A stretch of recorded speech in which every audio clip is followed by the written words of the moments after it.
Voilà. Donc je pense que on va commencer. On va commencer. Alors, pour ceux qui me connaissent pas, je suis guide dans l'ouest des États-Unis, dans tout l'ouest, dans les parcs nationaux, guide randonnée ou guide ce que vous voulez, et tout guide tout genre. Et je fais aussi San Diego puisque j'habite à San Diego. Donc aujourd'hui, on va faire la visite de Old Town. Old Town, c'est le premier village qui a été créé sur la côte ouest américaine, et c'est ici, à San Diego. C'était un pueblo en fait. C'était par les créé par les Espagnols à l'époque, puisque la Californie a été espagnole puis mexicaine. Et je vais vous montrer rapidement, d'abord où on est. Je vais vous montrer où on est. Après, je vous montrerai le trajet qu'on va faire. Alors, je vais retourner la caméra. Hi. Voilà. Oui, on est dans un cimetière. Je vous raconterai après. Alors, on est en Californie, ici aux États-Unis d'Amérique. Et puis, voilà. On est là à San Diego, 2 heures de Los Angeles, 7 heures de San Francisco. Là, c'est l'océan Pacifique et puis on est vraiment à la frontière du Mexique, de l'Arizona, du Nevada et de l'Oregon. Donc nous, à San Diego, c'est vraiment la frontière avec le Mexique. Et puis, pour ceux qui ont vu les vidéos précédentes, ça c'est un plan assez schématisé de San Diego. On avait fait La Jolla en haut, on a fait Balboa Park ici avec le flamant rose, et là on est à Old Town. Donc là, le Gaslamp District, c'est le centre-ville, le centre-ville actuel, puisqu'avant c'était le Old Town, de San Diego, juste pour vous situer un petit peu. Donc enfin, tout est assez proche. Hein. De La Jolla à ici, on est à même pas 15 minutes à Old Town. Voilà. Donc c'est ça. Juste un instant, je remets mes cartes dans mon sac. Et voilà, on va pouvoir commencer. Donc, pour j'ai un nouveau concept depuis la dernière fois. Je vais dire 2 erreurs dans ma visite. 2 erreurs. Donc, il faudra que vous trouviez les 2 erreurs. Donc, il faut que vous restiez bien concentrés. Voilà. Alors, je retourne. Donc ici, on est au cimetière. On va commencer par le cimetière et ensuite, on va aller ici sur San Diego Avenue. Et bon, vous voyez pas grand-chose, hein, mais c'est pour vous donner une idée de ce qu'on va faire. On va marcher le long, là c'est un petit peu les boutiques et les restaurants, et on arrivera au parc historique de Old Town, qui était vraiment le village central, le noyau du village. Mais en attendant, on commence par le cimetière du village. Donc ça a été le cimetière, c'est le deuxième cimetière qui a été créé en fait à San Diego. Le premier, il est là-haut, derrière la colline. Voilà, derrière la colline, c'est le premier qui a été créé en 1769 et celui-là a été créé en 1849. Donc, je vais marcher un petit peu comme ça, vous verrez. Et il y a 477 corps enfin, ouais, 477 corps dans ce cimetière. Et en 1940, en fait, il était bien plus grand, mais ils ont construit une route. Et je vais vous montrer. Donc, c'est la route sur laquelle on était tout à l'heure et sur laquelle on va marcher. Et en fait, ils ont dû faire la route et le trottoir sur les tombes. Donc en fait, je vais essayer de tourner le téléphone pour que vous voyez. Voilà. Ici, il y a écrit Gravesite. Donc en fait, c'est l'endroit où il y avait une tombe. Et en fait, tout le long du trottoir, il y a plein de petites choses comme ça qui indiquent les endroits où les corps qui sont malheureusement maintenant sur la route sont enterrés. Donc là, ici, il y a une photo qui représente ce cimetière, à quoi le cimetière ressemblait avant. Donc là, c'est un mur en adobé. On en parlera tout à l'heure de l'adobé. C'est un mélange d'argile, de boue, de terre, et c'est comme ça qu'ils construisaient leur bâtiment. Donc ça, c'était au tout début en 1849. Après en 1890, ça ressemblait à ça. Et donc c'était bien plus abîmé, hein. Voilà. Et puis il n'y avait absolument rien, il n'y avait pas d'arbres, pas de végétation. On parlera aussi de la végétation tout à l'heure. Et voilà. Donc c'est ça. En fait, les corps qui étaient ici, c'est les corps qui venaient du village, donc qui est là-bas, là, où on ira tout à l'heure, et ils étaient enterrés ici. On va passer par quelques tombes. Donc par exemple celle-ci. Celle-ci, c'est Yankee Jim Robinson. En fait, c'est un monsieur, c'était un monsieur il a volé une barque en fait, et donc sa sentence a été la pendaison, parce qu'à l'époque c'était comme ça se passait comme ça. Et la pendaison, en fait, lui il pensait que ça serait que c'était plus ou moins une blague. Il pensait pas qu'il allait être pendu pour ça. Et en fait, il est allé jusqu'à la, la corde, et tout en pensant que c'était pour lui donner une leçon et pour donner une leçon aux gens du village.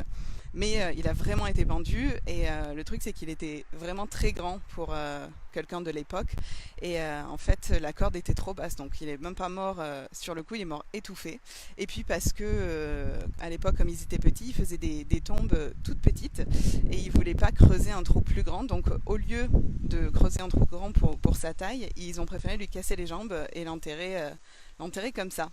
Voilà, donc c'était à l'époque, hein, sympa, il n'y avait pas de chichi. Voilà, une autre tombe ici, c'est celle de Jesus, ou Jésus en français. Il est mort, lui, à 25 ans.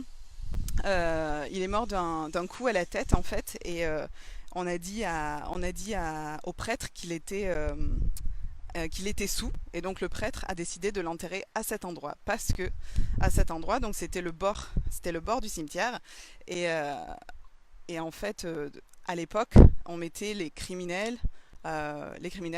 Premières Nations, donc les Indiens d'Amérique, les pauvres, on les mettait sur les côtés des cimetières, alors que les riches, et là je me retourne pour voir le centre du cimetière, les riches, on les mettait bien au centre avec des jolies petites barrières, certains avaient des pierres tombales, mais pas ceux qui étaient sur les côtés, parce que ils protégeaient un peu les morts riches, et ceux qui avaient du pouvoir, parce que comme ça les animaux les mangeaient en premier, euh, et les riches ne se faisaient pas manger. Donc je m'approche d'une pierre tombale, justement, c'est la seule pierre tombale qui résiste ici dans le cimetière. C'est celle de Rosa Serrano de Casilli. C'est la fille d'un soldat en fait qui s'est battu pour l'indépendance du Mexique à l'époque en 1821, et elle est morte ici, et là donc c'est sa pierre tombale, et là vous voyez elle est cassée, mais il n'y a pas si longtemps elle était en très bonne forme, c'est juste qu'ils ont fait des restaurations, et elle s'est cassée lors de ces restaurations. Voilà, donc ça vous donne une petite idée du cimetière. Et en fait ici à Old Town, enfin comme on est très proche du Mexique, voilà, comme on est très proche du Mexique, il y a la fête des morts qui est le 2 novembre, et en fait c'est une super ambiance. Déjà à Old Town il y a des décorations partout, il y a des gens partout, c'est coloré, et il y a des gens qui pique-niquent dans les cimetières, parce que au Mexique c'est une fête, et donc ils pique-niquent près de leurs morts. Donc là il n'y a pas forcément des pique-niques, parce que bon c'est plus trop d'actualité, mais dans certains cimetières à San Diego, dans les cimetières à Tijuana par exemple, qui est la ville juste après la frontière, les gens vraiment s'assoient avec leurs morts et pique-niquent, et je trouve ça génial en fait, on devrait faire pareil. Et je retourne, voilà, donc là il y a une liste des gens qui sont morts. La moyenne d'âge dans les années 1850-1870 c'était 44 ans. Et là, il y a la liste en fait de toutes les personnes qui sont enterrées ici. Et j'ai compté, il y en a bien 477. Donc, par exemple, ici, vous voyez, Estudio, c'était une famille. On les verra après. Il y en a ici aussi des Estudios. On les verra après leur maison. Et c'est ça. Donc, il y a leur surnom, leur prénom, âge, et la date de leur enterrement et l'année. Donc, comme vous voyez, les gens ne sont pas très vieux quand on sait leur âge. 32 ans, il y en a qui ont 6 mois. Il y a beaucoup de bébés, en fait, 3 mois, 15 mois, 42 ans, etc. Donc, c'était assez jeune à l'époque. Et sachant que dans le village, enfin, en 1850, il y avait seulement 500 personnes. Il y avait seulement 500 personnes qui habitaient à San Diego. Donc, c'est très peu. Et là, c'est petite minute botanique, c'est les yuccas. Je sais pas, ceux qui sont du sud de la France peut-être les connaissent, mais c'est un arbre qu'on voit énormément ici. C'est de la famille des Joshua Tree, euh, ce qui est un national park ici. Ce sont des parcs, des, comment, des arbres endémiques d'ici. Et là, ils sont en fleurs, même si elles commencent à faner un petit peu. Mais bon, voilà. Donc, je vais retourner la caméra, puis on va commencer à marcher vers le village. Mais avant tout, je vais vous montrer la cloche. N'oubliez pas, pour ceux qui arrivent, que il y a deux erreurs dans cette visite, enfin deux anecdotes pièges, pas deux erreurs. Bonjour de Belgique. et, euh, et donc il faut les trouver. Et là, voilà. Là, c'est la cloche. Alors, cette cloche, ça représente les missions. Les missions, je vais vous expliquer ce que c'est. Et en fait, cette cloche, il y en a sur toute la route. Ça s'appelle El Camino Real. Et hi. Ça s'appelle El Camino Real. Et c'était, en fait, les missions, c'est euh, quand les Espagnols ont voulu prendre les terres ici. Ils ont voulu évangéliser les Premières Nations, les Indiens d'Amérique, et donc ils ont créé des missions. Et dans ces missions, ils leur apprenaient en fait à vivre à l'occidental, enfin à vivre comme nous en fait, avec la religion, à apprendre à coudre, apprendre à manger, etc. Ce qui n'était pas très très bien, puis il y a eu beaucoup de morts, beaucoup de rébellions, etc. Mais bref, les cloches étaient là dans l'émission pour sonner, ok c'est l'heure de manger, il y a un enfant qui est né, il y a quelqu'un qui est mort, elles étaient là, elles avaient un rôle très important. Et donc maintenant elles sont... San Diego, ça a été la première mission. C'est là où les Espagnols sont arrivés, c'est là où ils ont implanté la première mission. Il y en a 21 sur la côte de Californie. Et en fait, à l'époque, pour aller d'une mission à une autre, les cloches étaient sur la route et comme ils se déplaçaient à cheval, quand ils voyaient une cloche, ils se disaient ah ben, on n'est plus qu'à une demi-journée et demie de la prochaine mission. Et maintenant, sur la route, si vous venez en Californie, y a beaucoup de cloches qui sont maintenant à 1 mile ou 2 miles d'intervalle et pour représenter le Camino Real qui était le fameux chemin par lequel on passait par toutes les missions. Donc voilà, c'est cette cloche-là. Ah ben, je me filme moi. Voilà, c'est ça là que vous verrez sur les chemins. Maintenant, vous saurez ce que c'est. Sauf si c'était une anecdote piège. Donc voilà, un petit peu pour l'histoire. Je vous montre un peu la rue ici. C'est la rue principale. Il y a des boutiques et des magasins. En ce moment, bon, c'est quand même, il y a toujours des choses qui sont fermées. Donc il y a très peu de monde. Et voilà, donc pour l'histoire, en fait, donc il y a 10 000 ans de ça, il y avait les Indiens d'Amérique, Kumeyaay, qui habitaient ici. Et, euh, et c'est en 1542, il y a Juan Rodriguez Cabrillo qui est arrivé ici. C'était la première expédition. C'était un navigateur portugais, mais qui était envoyé par le roi d'Espagne pour découvrir en fait toute la côte de Baja California qui est au Mexique, tout en remontant jusqu'en la Californie, la Alta California. Et en fait, je vais traverser la rue. Vous allez traverser avec moi. Voilà. Donc il est arrivé en 1542 ici, mais il ne s'est rien passé vraiment. Il a juste nommé San Diego San Miguel parce que c'était la Saint Miguel quand il est arrivé ici. Il est monté jusqu'à Monterrey et puis il est redescendu, mais il s'est rien passé. Il a juste permis de cartographier un petit peu plus la Californie. C'est 60 ans plus tard, avec Sébastien Vizcaíno, en 1602. Lui aussi, c'était la deuxième expédition.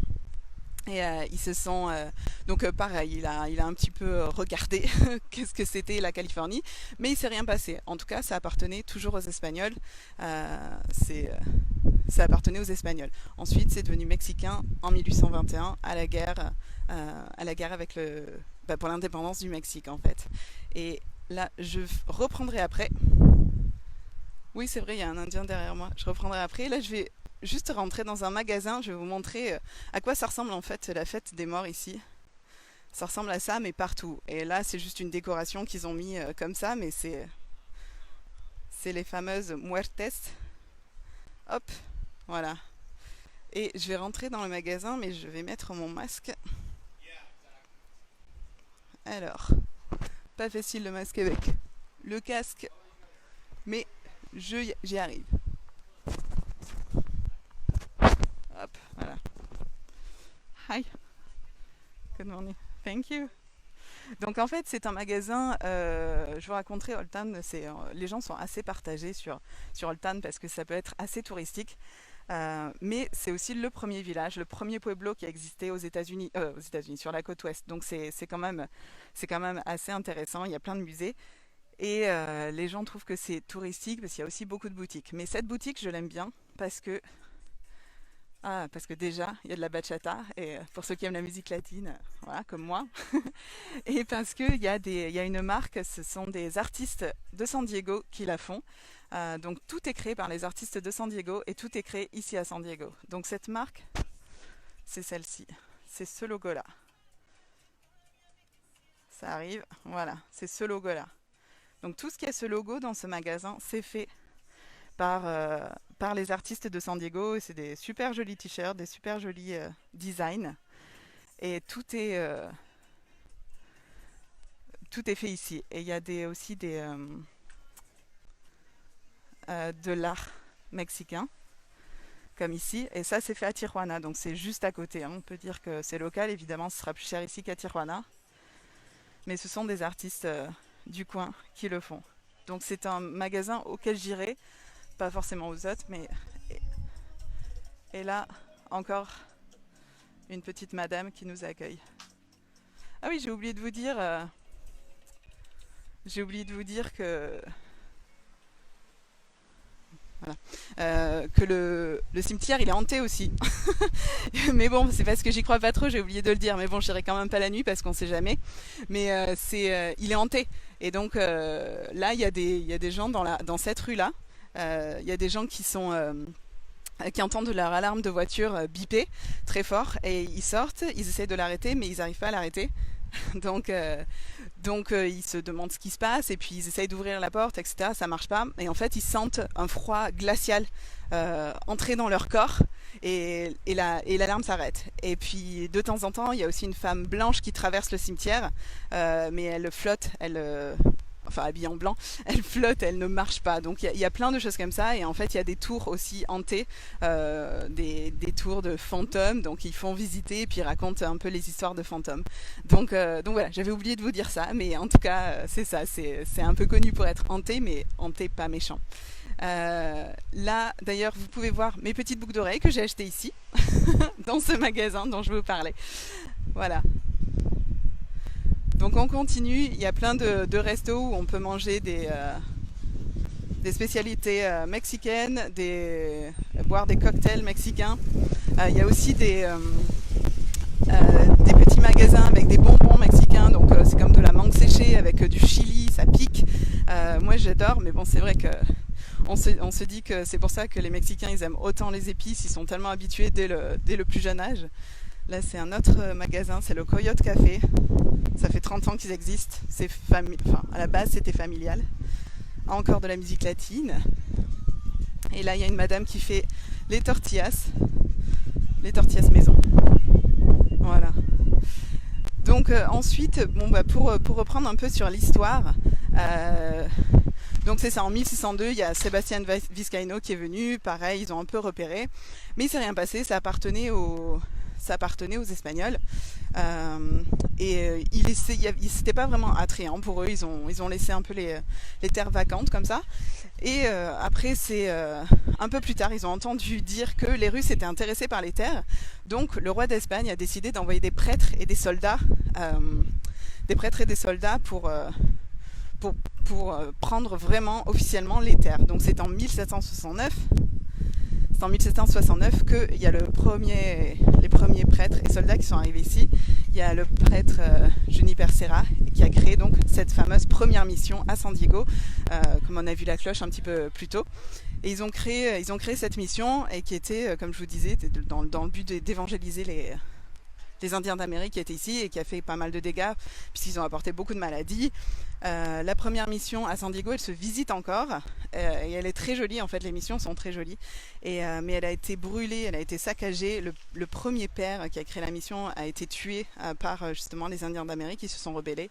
Mais bon, après, ça a continué. Les missions se sont développées. Il y en a 21 jusqu'au nord de San Francisco. Donc certaines, on peut encore les visiter. Et puis ça nous raconte un petit peu l'histoire de comment était la vie dans les missions, etc. Et là, on est à Whaley House. Je vais retourner. Voilà.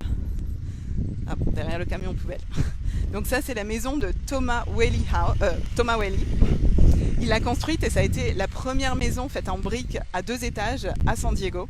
Il a payé ça $10 000, qui était énorme à l'époque.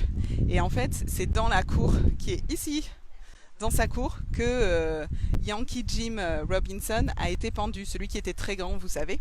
C'est là qu'il a été pendu et en fait, on entend ses pas.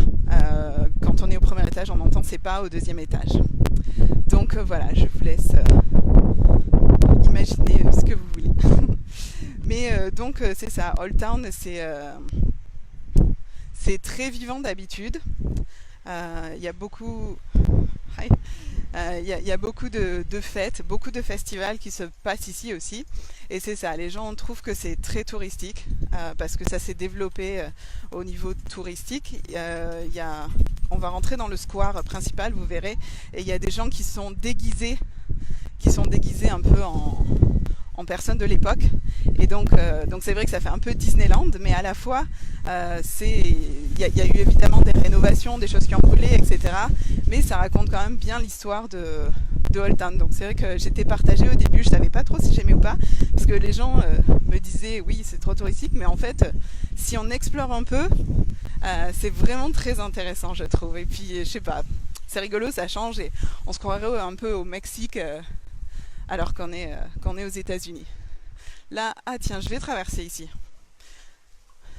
pour vous montrer une église. Alors c'est The Church of the Immaculate Conception et elle a été construite en 1868. Donc 1868 c'était déjà assez tard parce que il y a le nouveau downtown, le nouveau centre-ville de San Diego qui commençait à être créé. Il a commencé à être créé en 1867. Ça fait que il n'y avait plus beaucoup de gens qui habitaient dans le coin. Les gens commençaient à partir et puis elle a mis déjà beaucoup de temps à être construite parce que les constructions ont brûlé. Ça a été très compliqué. C'est que 50 ans plus tard qu'elle a été sur pied. Et finalement, même si plus personne n'habitait vraiment ici, elle a continué à être en activité et elle l'est toujours. Et comme maintenant c'est interdit d'être à l'intérieur, ils ont installé l'église à l'extérieur. Voilà, comme ça. Comme ça, c'est pratique. Et puis c'est agréable. Voilà. On continue. Là, vous voyez, il y a un petit sort de tramway. Ça vient de reprendre aussi la semaine dernière. C'est un tramway touristique qui fait le tour de la ville. Il fait plusieurs arrêts. C'est hop-on, hop-off. Vous savez, là, comme les bus où on peut descendre à certains arrêts, le reprendre une demi-heure plus tard, des choses comme ça. Bon, ça fait un joli tour de la ville, mais je trouve que je suis quand même vachement mieux comme guide que les gens qui font ce petit tramway, sans faire de pub. Voilà, donc on arrive à Old Town San Diego State Historic Park. On va rentrer. Et ici, donc, bon, c'est décoré évidemment, c'était pas comme ça à l'époque. Et tout ce qui était des maisons avant, ou tout ce qui était les restaurants, les boutiques, c'est devenu maintenant de vraies boutiques et des musées. Donc, bon là, ce sont des boutiques. Et les musées, ils sont tous gratuits. Et évidemment, ils sont moins bien entretenus qu'un musée normal, mais ils sont tous gratuits et ils sont vraiment très intéressants. Il y en a certains que je préfère à d'autres, je vous en parlerai, mais bon, c'est ça. Et les gens en fait ne savent pas forcément que les musées sont gratuits ici et ils rentrent pas, ils explorent pas, mais en le sachant, c'est vraiment bien. Là, on a pareil, ce sont des artisans du coin et du Mexique qui créent c'est de l'artisanat. Je vais pas rentrer parce que j'ai pas mon masque, mais voilà, c'est juste pour vous donner une petite idée. Ah bah tiens, il y a là maintenant c'est un magasin de bougies et de savon qui était fermé jusqu'à présent, qui a ouvert. Donc ça sent bon. Et là, je vous parlais tout à l'heure de l'adobe, donc qui est un mélange de boue, d'argile et de terre. Et donc c'est comme ça qu'ils construisaient les maisons et les bâtiments en général. Et là, c'est une maison qui a été construite en adobe. Il y a 5 bâtiments qui sont construits comme ça, mais c'est assez grand. Et pareil, ça c'est fermé en ce moment, malheureusement, mais à l'intérieur c'est très beau, c'est comme une hacienda. Et c'était une famille qui vivait là, la famille Estudio. Je vous en parlerai tout à l'heure, on va y revenir. La famille Estudio qu'on a vue là dans le cimetière juste avant. Et on y reviendra. D'abord, je vais passer ici. Donc là, c'est la courthouse. Donc c'était le tribunal, là où les décisions étaient prises. C'est pareil, c'est un petit musée d'habitude qu'on ne peut pas visiter en ce moment. Mais derrière, il y a la prison. Et attention, quelle prison! Voilà, immense. Donc il était bon d'être prisonnier à l'époque. D'un côté, il fait toujours beau et bon, pas trop chaud à San Diego. Je sais pas si vous pouvez voir quelque chose, mais en tout cas. Et en fait, cette prison, il y a Billy the Kid qui a été emprisonné ici. Donc c'était pour les petits criminels comme les sous qui purgeaient leur peine dans cette prison, mais aussi des plus grands criminels. Et là-bas, il y a l'école. L'école qui est fermée en ce moment, mais c'est pareil. Je vais vous raconter une petite anecdote sur l'école. Elle a été construite en 1865 et c'est là que Bernard Pivot a fait sa première dictée. Et en fait, on était avec un groupe une fois et je rentre et comme je vous ai dit, il y a des gens qui sont un peu déguisés comme à l'époque et il y a souvent une maîtresse ou un maître et donc je rentre avec mon groupe et la maîtresse, elle me dit you're late, donc vous êtes en retard. Et donc je souris parce qu'elle était dans son rôle et donc je souris et elle me fait sit down. Et donc ça veut dire assieds-toi. Et là je continue de sourire. Je dis ah oui, haha, t'es bien dans ton rôle.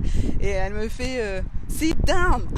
Et donc j'étais là avec mon groupe. Bon bah je crois qu'on va s'asseoir. Donc on s'est assis en fait, mais c'était juste rigolo parce qu'elle était vraiment dans son rôle et elle nous a expliqué plein de choses sur l'histoire. Il y a le tableau et tout, donc c'était vraiment sympa. Mais c'est vrai que c'était un peu surprenant quoi.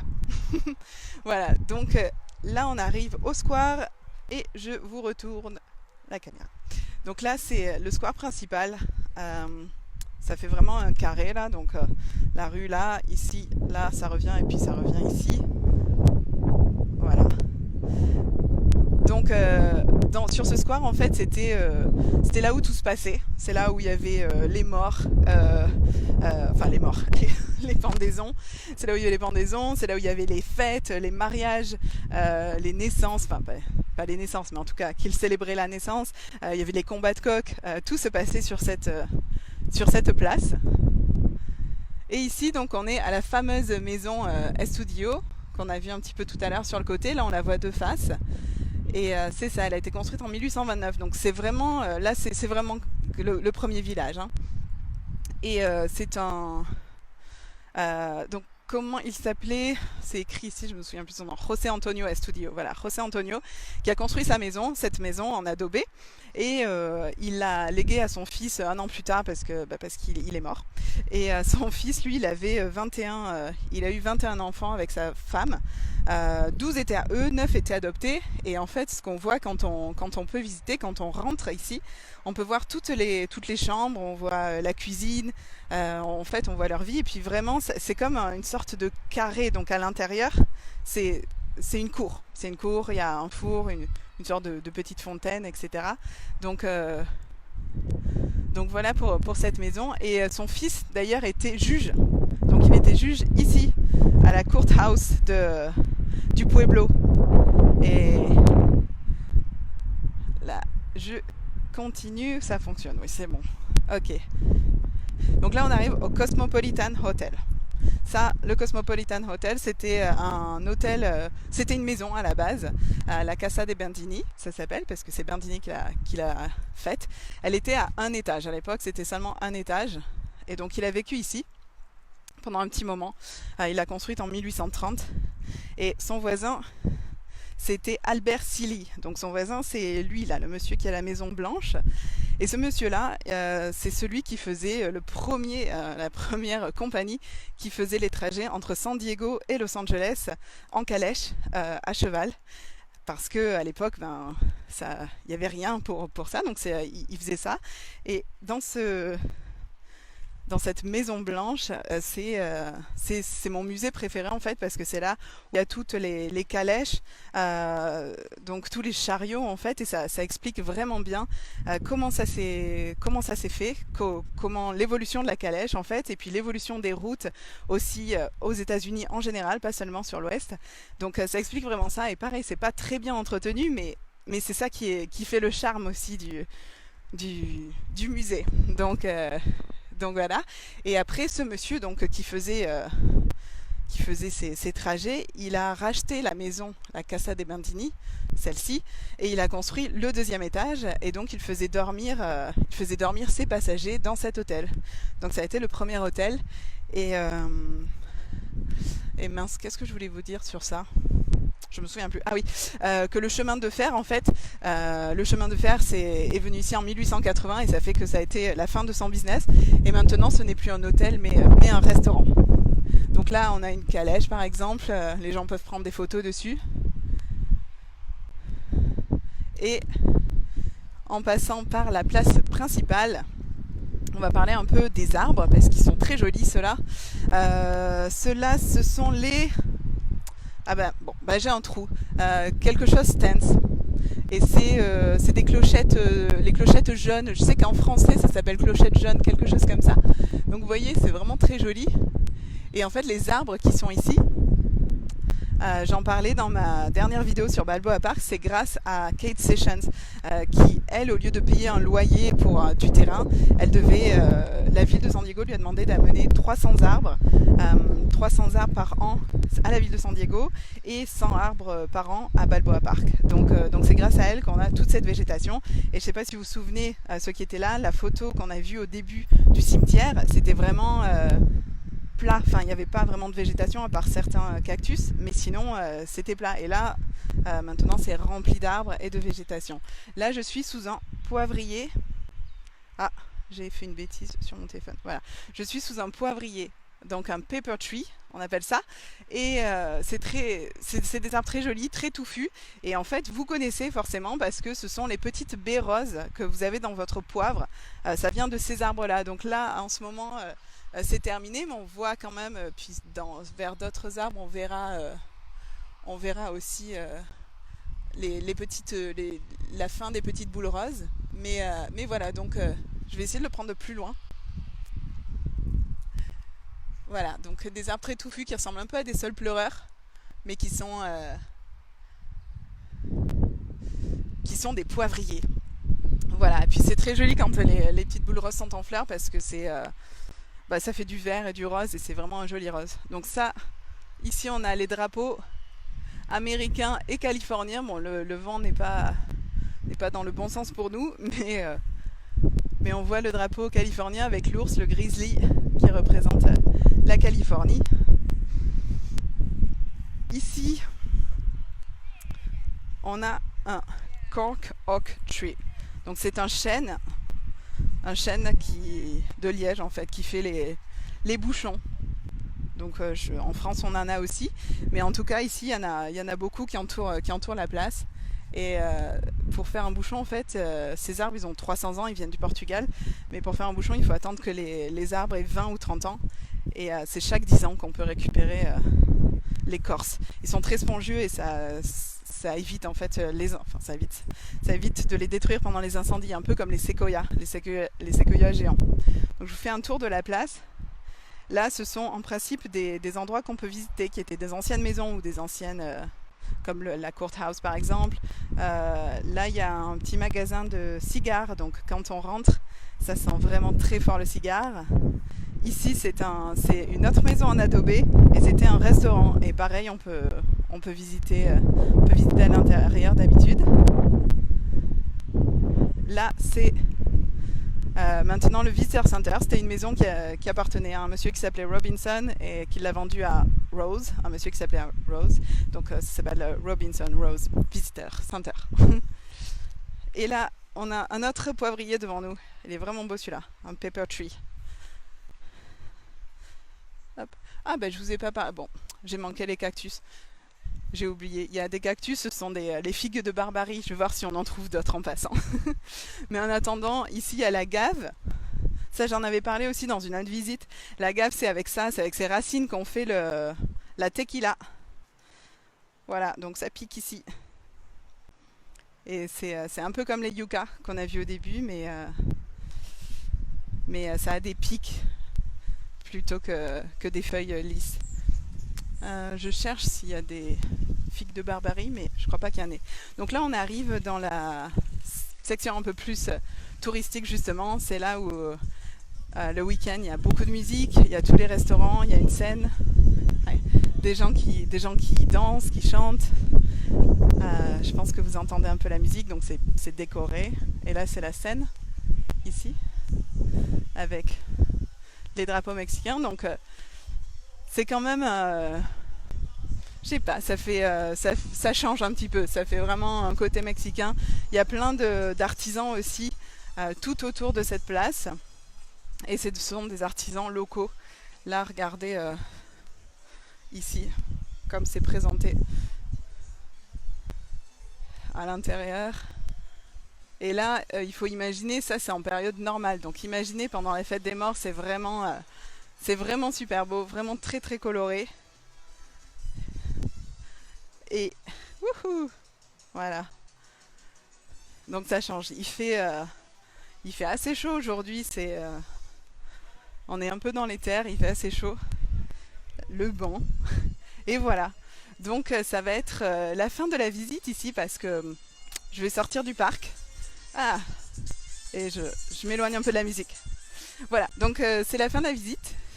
Merci de l'avoir suivi. Et puis on se voit à la prochaine. Bye bye.